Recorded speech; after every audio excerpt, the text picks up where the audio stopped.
个老牌的5星级酒店花园酒店，对面呢就是友谊商店啊。那这边呢已经发展成了一片商圈，在友谊商店的边上呢，就是有这条淘金路。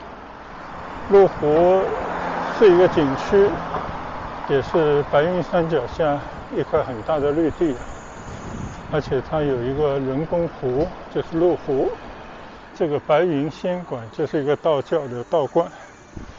来到了前面一条小冲，这个河冲呢，应该就是东濠涌它的起源的地方。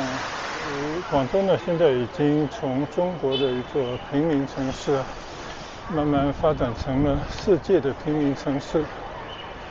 这里都是一些街市，你看啊，摆着很多的东西。好，现在呢又回到了东濠涌边上来骑行了。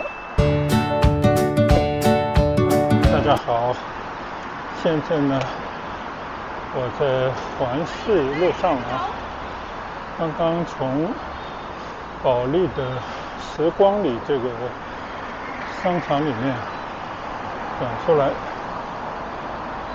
今天呢趁着到越秀区这边来办事，顺便把单车就带了出来，准备我离开广州之前的应该是最后一段骑行了吧。同样啊，没有什么目的地，纯粹就是骑车闲逛，也给大家分享一下5月份的广州。天气呢已经进入到接近30来度啊，北方已经是夏天的这种天气了。看看街上那些场景、街景，老百姓生活的状态等等。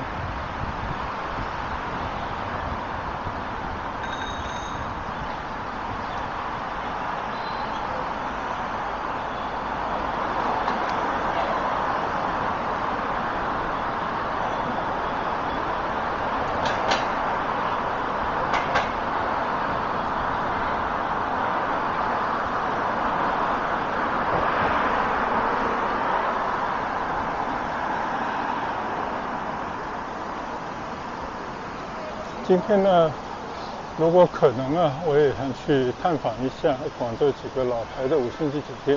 现在我正说话间呢，保安就跟我提出啊，单车不要进内。好吧，我只是在他门前经过一下而已。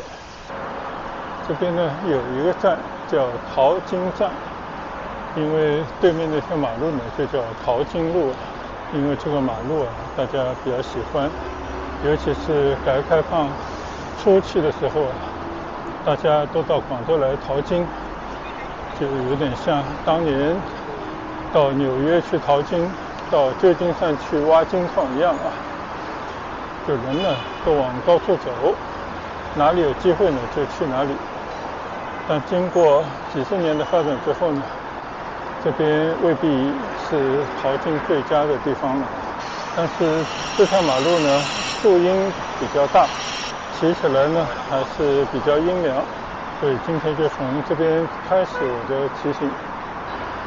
中国呢曾经是自行车大国啊，想当年我说的是60、70年代到80年代吧，满街的自行车的洪流。基本上来讲啊，每到一个路口，乌泱乌泱的全部都是骑自行车的人。因为那个年代呢，拥有一台自行车呢，也代表着你有一定的交通的自由度。但是经过几十年以后呢，世道变换，现在骑自行车的人就被大家有一种共识，感觉就是社会的底层人物才骑自行车，即便是一个保安呢，都有可能会鄙视你。但是其实国家现在最头痛的是满街不顾交通规则到处乱骑的那些电单车。广州人给这些骑电单车的人呢，就有一个形象的名字把电单车称为电机，就是用电在街上到处乱窜的一只只的有马达的机。所以你如果在哪里看到说听到电机两个字呢，不要感到奇怪啊，它不是玩具，就是指广东，尤其是广州这种城市里面到处都在飞驰而过的电动的单车。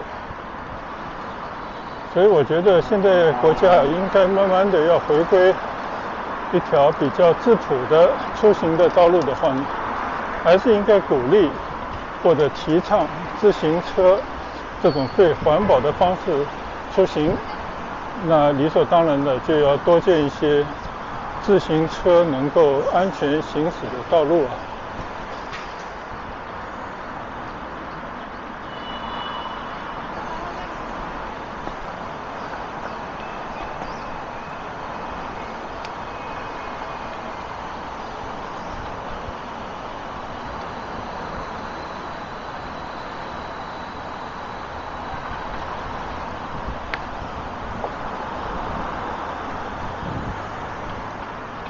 我的右侧呢，就是著名的华侨新村，我上次已经到里面去骑行了一段了，所以今天我就不到里面再去重复行光了。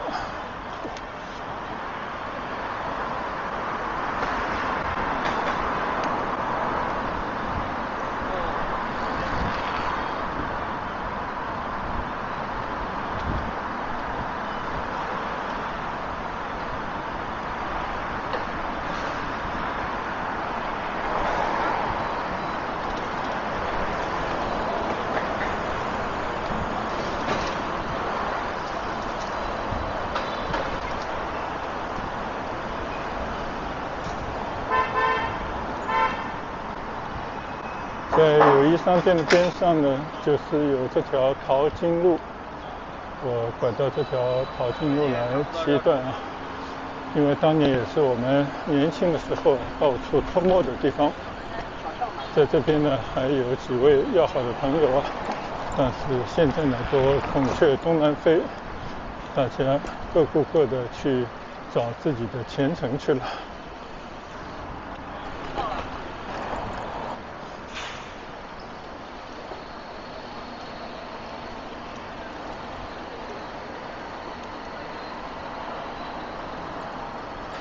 左手边的大楼呢，就是广州友谊商店。虽然这是一条并不宽阔的老街道，但是这边呢，曾经在30-40年以前是广州最旺的地区。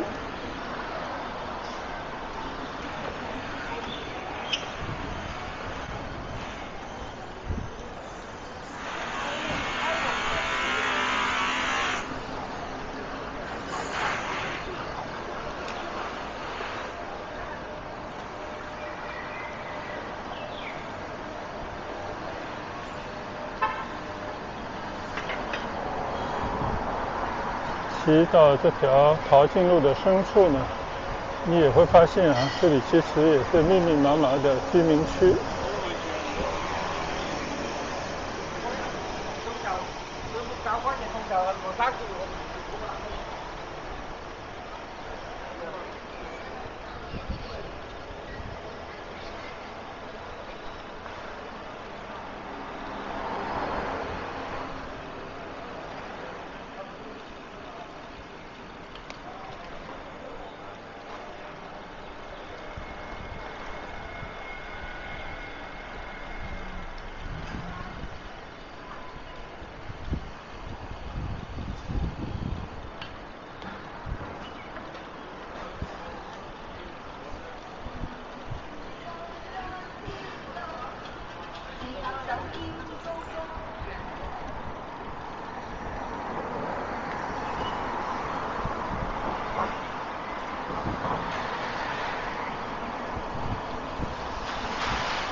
你看啊，这些居民区的街道啊，还是非常有生活的情调啊，或者说这是老百姓一种生活的状态。不宽的马路边呢，都开着很多的商店、餐馆等等。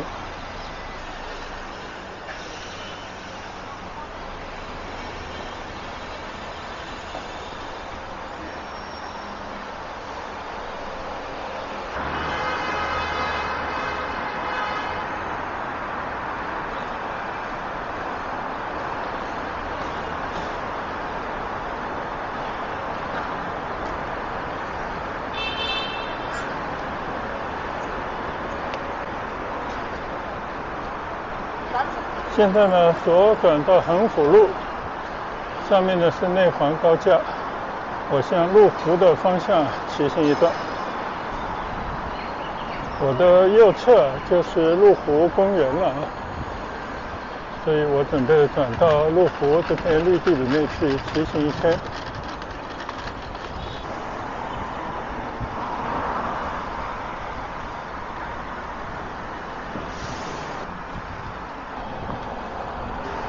骑到树荫底下，立马就凉爽了很多。路湖是一个景区，也是白云山脚下一块很大的绿地，而且它有一个人工湖，就是路湖，所以这边呢是一片广州的清凉区域，应该算得上广州的一个绿肺，也是广州最受人欢迎的一个休闲的去处。经过一些年的不断的改建啊，你看啊，现在这个右侧已经变成了一片都是草坪的山坡，就被完全打开以后啊，就显得更加宽敞一些。而我的左侧呢，就是路湖。路湖边上有唯一的一家国营的酒家，叫鹿鸣酒家，这也是我们的亲戚或者老年朋友啊，最喜欢在这边饮茶观景的地方。因为呢，第一，这边因为你到这个鹿鸣酒家去吃饭或者是喝茶呢，才能停到车。还有一个呢，你吃饱了饭以后，就可以在路湖这些湖边的绿道啊，稍微的走一走，消消食啊，这也算是老百姓的一种休闲的方法。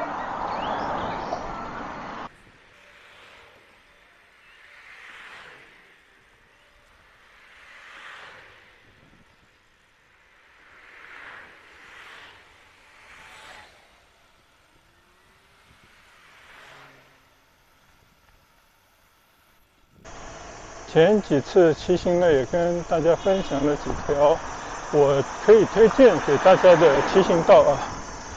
那其中呢，番禺的四桥水道边上的绿道就非常棒。前2天去到佛山呢，发现一条新的骑行道，就是沿着千灯湖在湖边呢穿行。那边呢真的是非常为骑行者考虑啊，就没有一个台阶，你可以在湖边无障碍的穿行。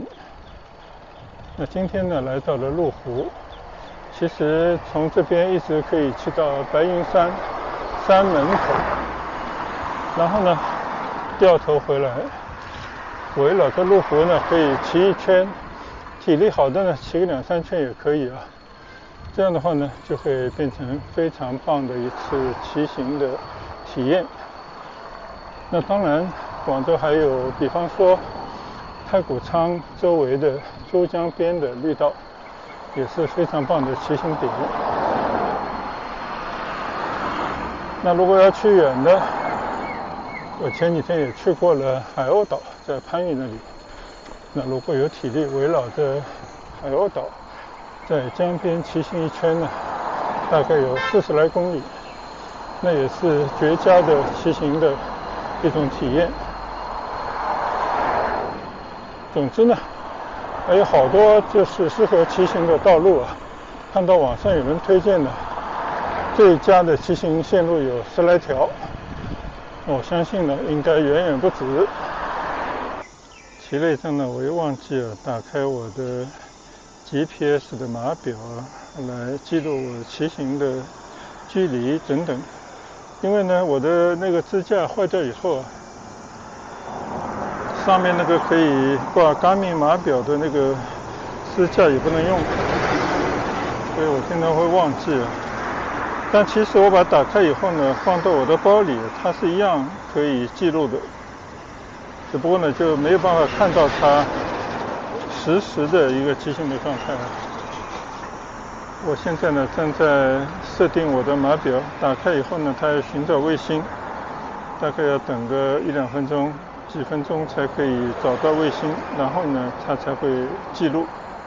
好，码表呢已经开始工作了啊。但是我来到这边呢，我就发现我已经到了这边的一个白云仙馆。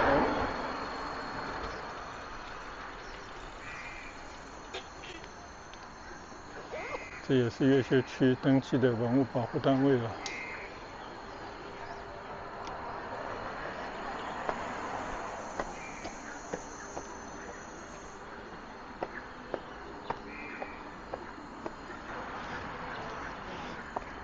广州呢还是有很多的道观啊，比方说这个白云仙馆就是一个道教的道观，还有一个广州人非常热衷去烧香的三元宫啊，在越秀区那头。这种民间的信仰呢是非常的长久啊。这个就是纯阳宝殿白云仙馆，那以前也曾经来过，今天只是来打卡。这边凭栏而望啊，你看啊，对面呢就是麓湖景区。你看这个湖边呢，就是很多的步道，但这条呢是一条汽车道。我等一会儿呢还要沿着麓湖再去转转。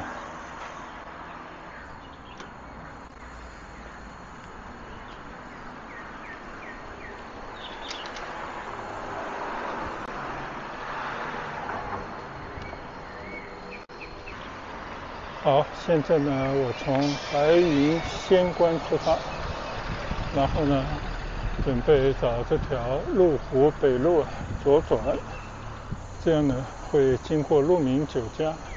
其实我的右侧马路一直上去呢就是白云山。现在经过一条凤鸣桥，这边呢也是骑行非常舒适的一条马路。你看到绿树葱茏，到处都是绿色，很多大树呢可以遮阴。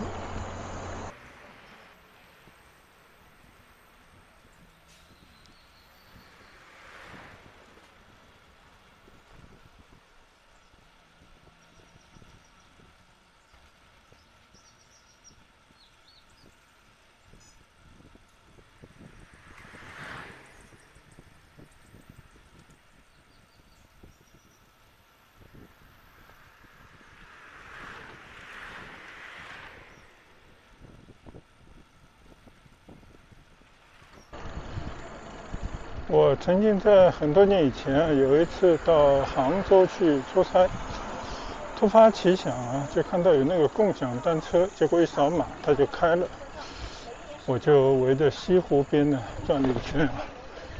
当然了，西湖边最靠近湖边的路呢是不让你骑行的，但是也确确实实围绕着很多接近湖区的地方呢骑行了一圈。就很多地方呢，就像麓湖边上啊，当然西湖边有更多的人文的遗存，有很多历史流传下来的故事，就更有文化的一些气息。单从自然的环境来讲呢，就有一些相似的地方。也是从那次骑行开始啊，就突然觉得骑行也是很有乐趣的一件事。所以我后来再去杭州出差的时候呢，都会去租一部共享单车啊，曾经骑到西溪湿地等等地方。那我在想，以后如果还有机会去杭州呢，肯定少不了再到杭州老城区里面去骑行探索。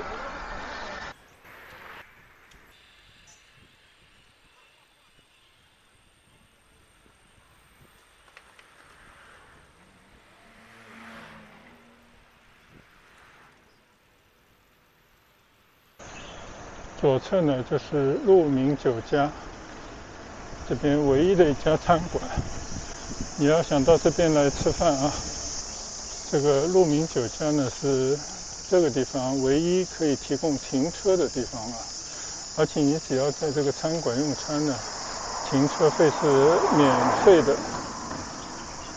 换言之呢，你除了这个酒家，你再也找不到一个停车的地方了，即便你想付费也找不到地方。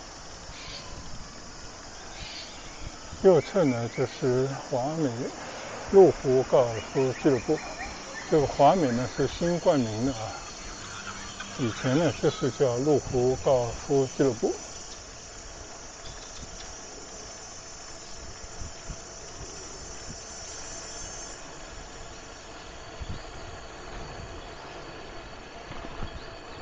我相信呢，任何一个广州人，没有人不知道麓湖，应该也没有一个人不喜欢麓湖这个景区的，因为它真的很美。右侧呢是聚芳园啊，这边开始呢有一条白云的云道，其实就在山上开辟出来的一条步行道，一直呢到广州市区的中山纪念堂，大概有7公里左右啊。当然我也走过好几回，以前也拍过视频的。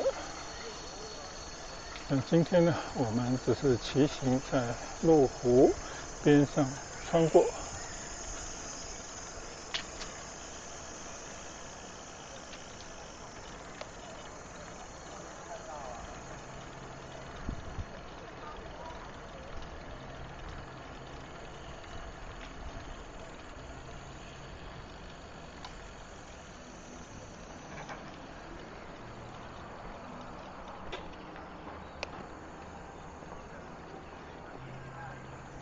这边呢有一些休息的亭子，很漂亮啊。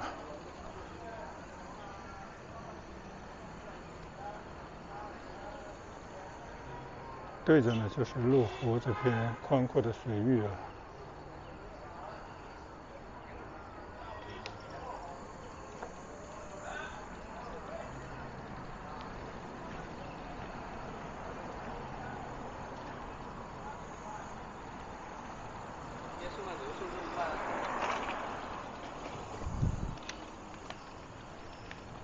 好，我们继续在湖边骑行。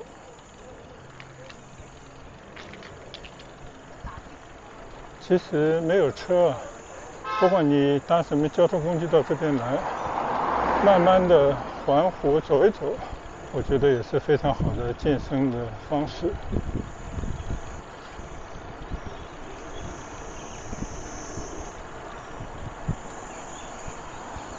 这里有一堆的树啊，都是剥了树皮的啊，或者这树皮自己都会脱落的。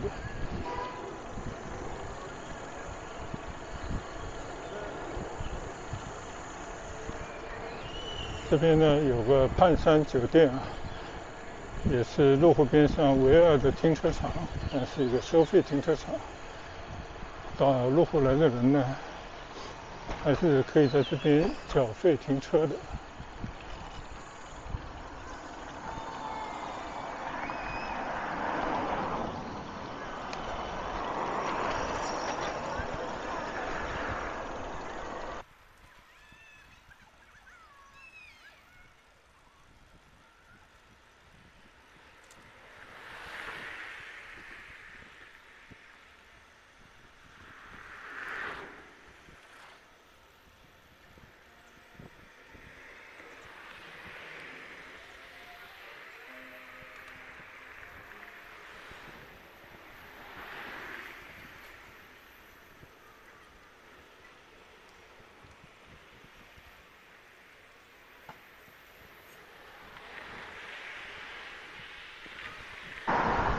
好，现在呢我就离开麓湖边上了，来到了前面一条小冲。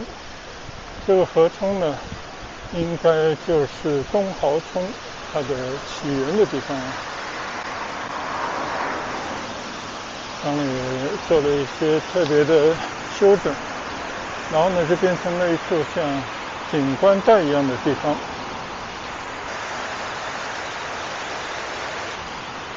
你看啊，对面还做了一个石雕，非常的漂亮啊。这里呢还做了一个人工的瀑布，前面呢做了一个亭子叫文溪亭，这种感觉还是挺不错的啊。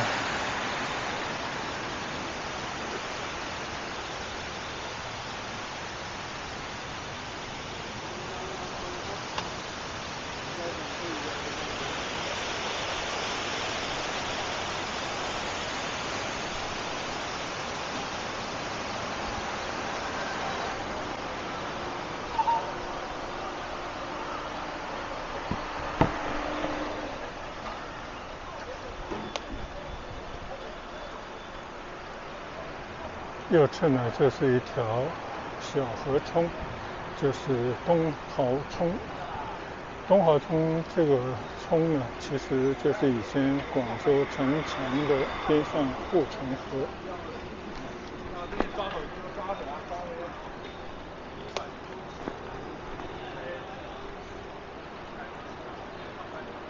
这就是广州的老城区的街道啊，还是很有意思的一条街道。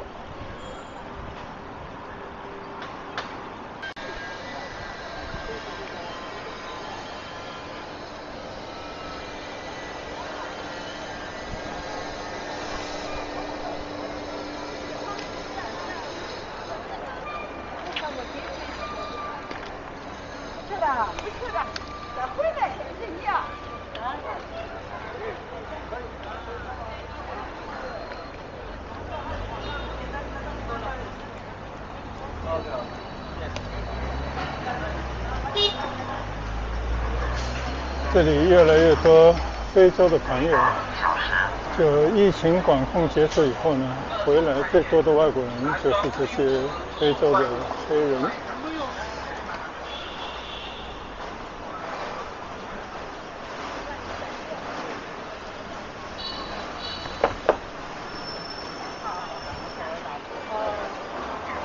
这边呢，绝对有一种广州老城区的市井街道啊，有那种生活的状态和气息。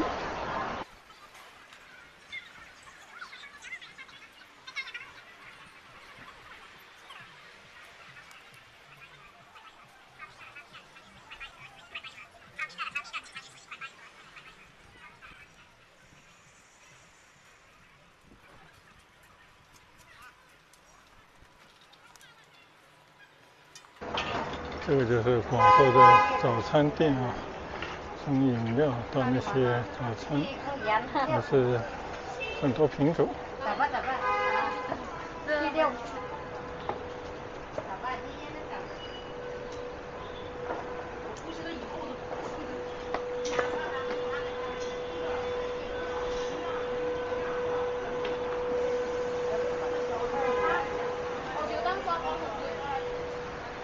这又一家早餐店。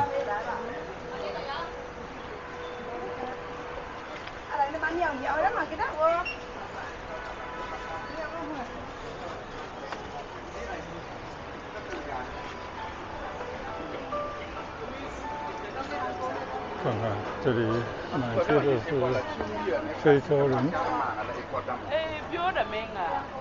这里几乎成了他们的第二家园了啊！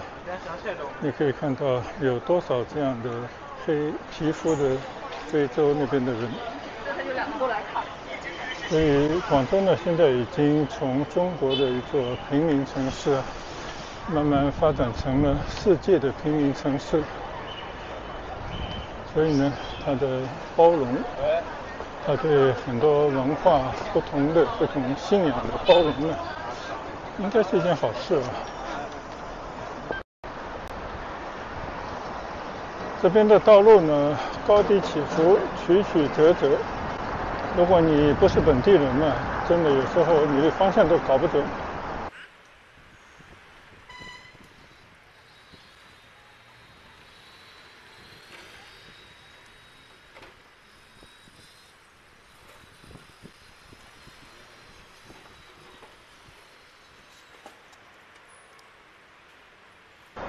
转眼呢，已经来到了环石路口了。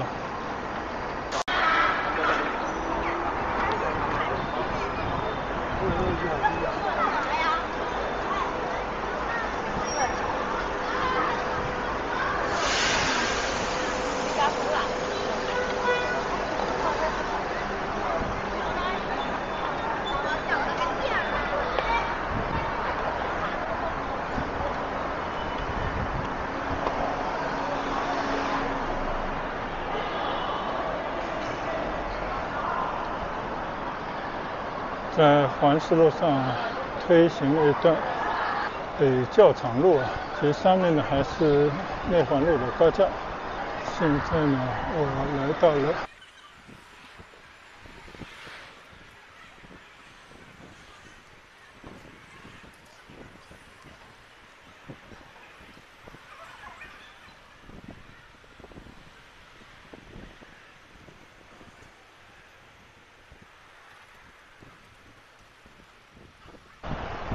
现在右拐呢，这条路还是北教场路啊。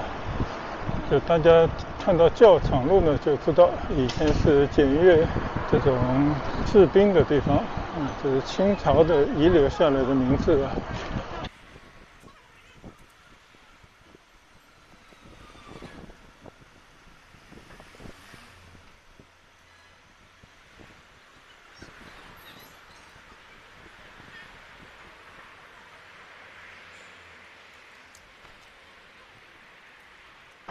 现在呢，我左转到小北路上，我知道前面有17中学，里面呢有一条河是东濠涌的延续。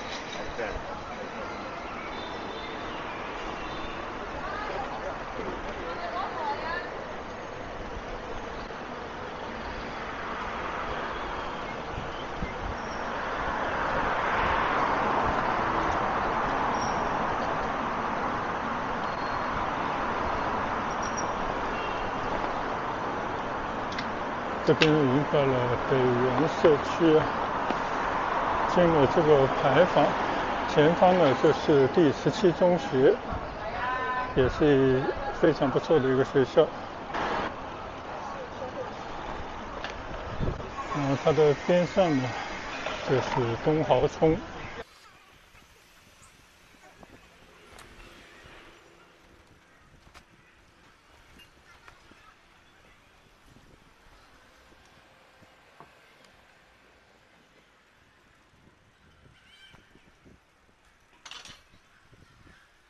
这边呢以前曾经来骑行过的，但我那次呢是骑的是右侧，今天我想从这个左侧来试试看。这个围墙里面呢就是17中，右侧呢就是东濠涌。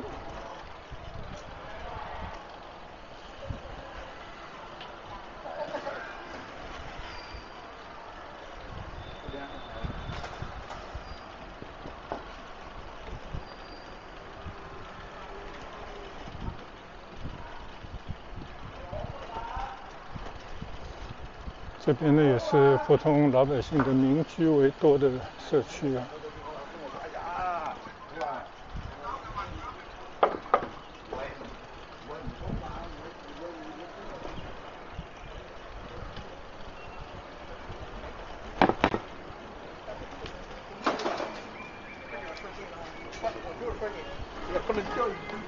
广州这些老城区的骑行道呢，基本上都骑过不止1回2回了。但是呢，每过一段时间再来骑一回呢，那大概又是有一些新鲜感啊。所以呢，我觉得还是要经常变换一下骑行的线路，不能每天呢都骑同一条路啊，自己也会觉得无聊。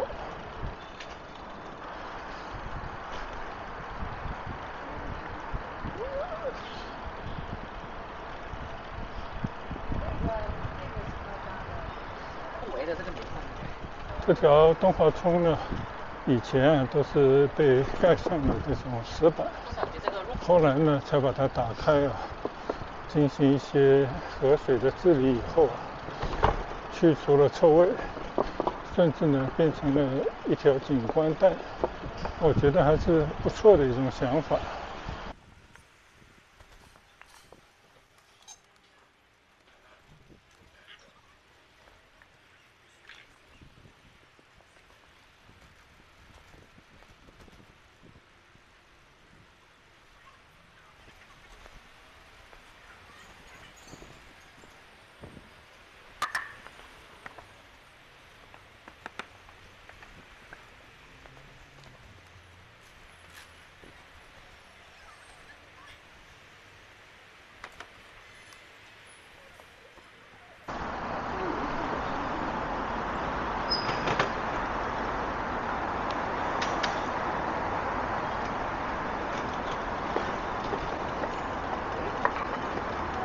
到了东风路就必须要推车上桥了。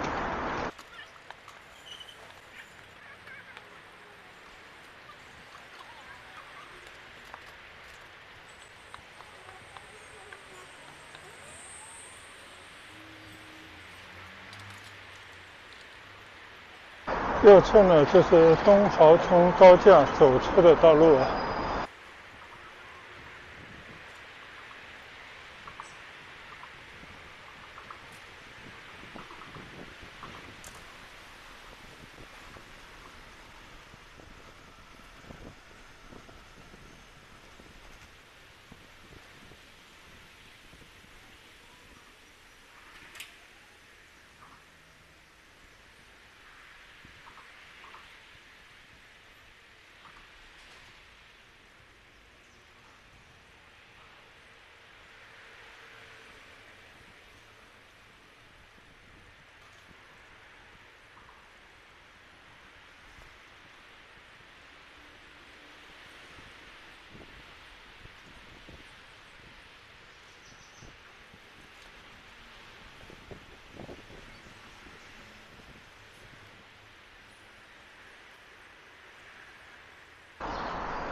这里呢就必须要推车而下了。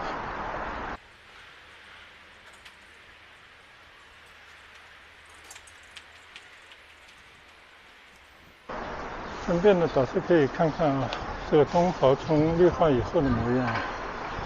你看这个溪水今天特别的干净跟前几天我曾经来过一回浑浊的那个状态完全不一样。看来洪水发完了。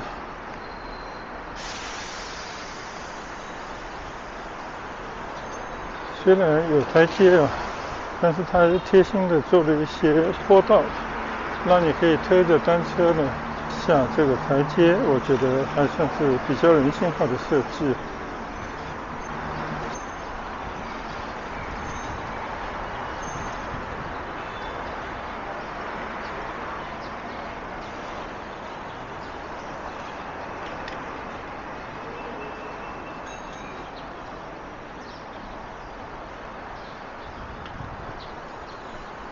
好，现在呢，我沿着东濠涌再来骑行一段以前呢都是走的右侧里边的骑行道，今天我骑到了这边，看看有什么不同的感觉。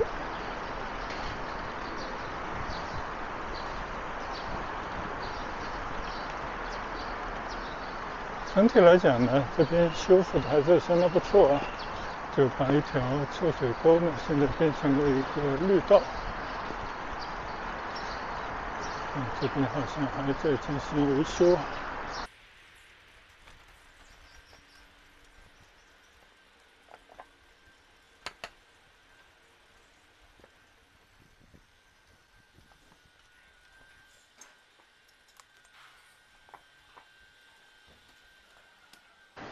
一不小心就骑到了人家居民的这个社区里面来了。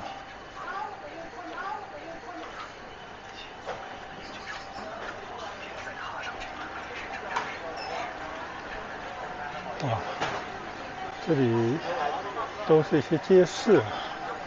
你看啊，摆着很多的东西，这里在开榴莲、卖西瓜、各种水果，他们也有卖肉的摊档，还有各种生活用品。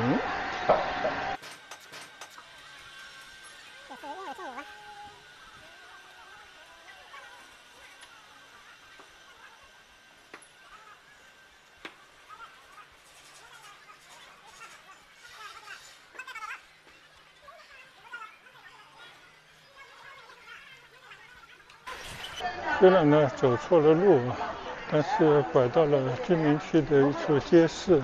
我觉得看看这些街市卖的东西也挺有意思的。看这个苹果6到8块，什么都有。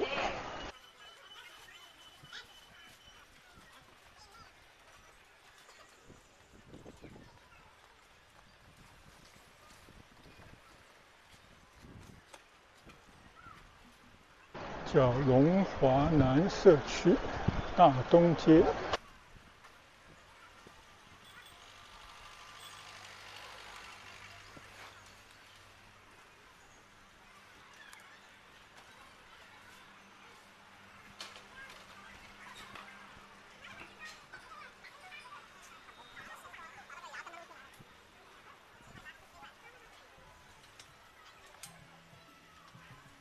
真没想到这个街道里面居然那么的热闹。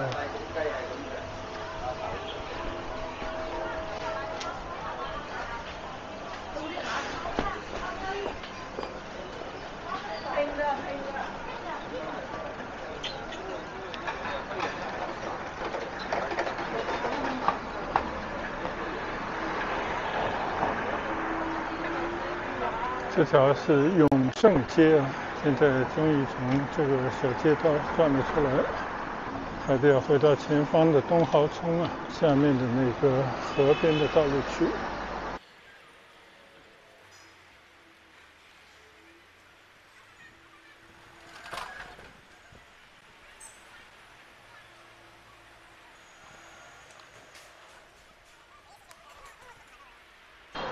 好，现在呢又回到了东豪村边上来骑行了。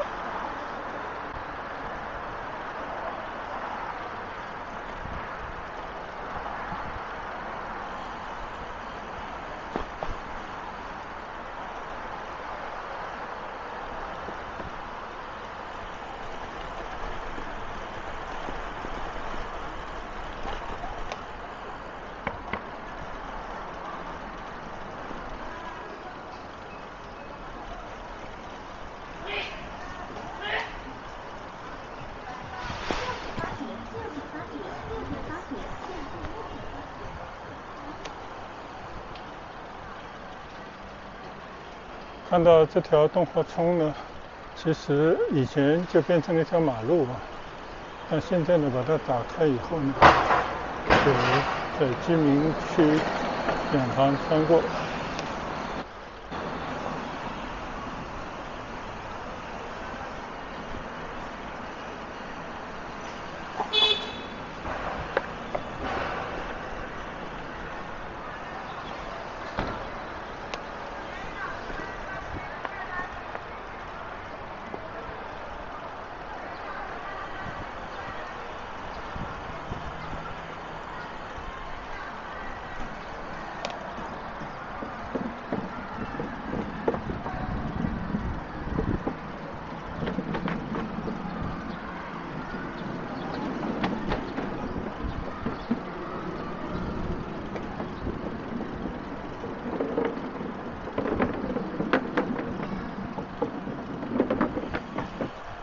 你看啊，这边还有很多让市民锻炼身体的那种器材呀。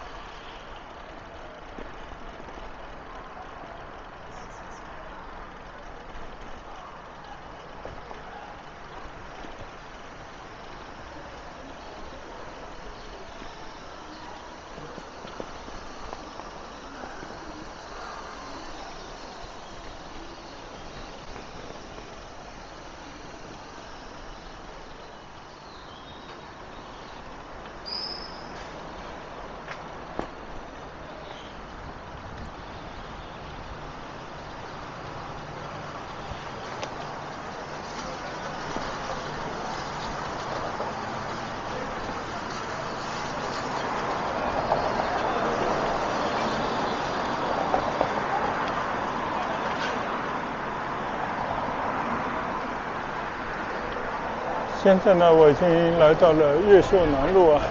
其实东华通呢还可以继续去到珠江边上，但是呢，我打算从这边再拐去找一些老城区转转。那么我在这边呢就结束我今天第一段的骑行，从环市东的商圈，经过了淘金路啊、恒福路，转了一圈的麓湖景区，然后沿着东华通呢来到了这边，也是非常不错的一段骑行，分享给大家。谢谢大家的跟随和观赏，我们下一段骑行再见，拜拜。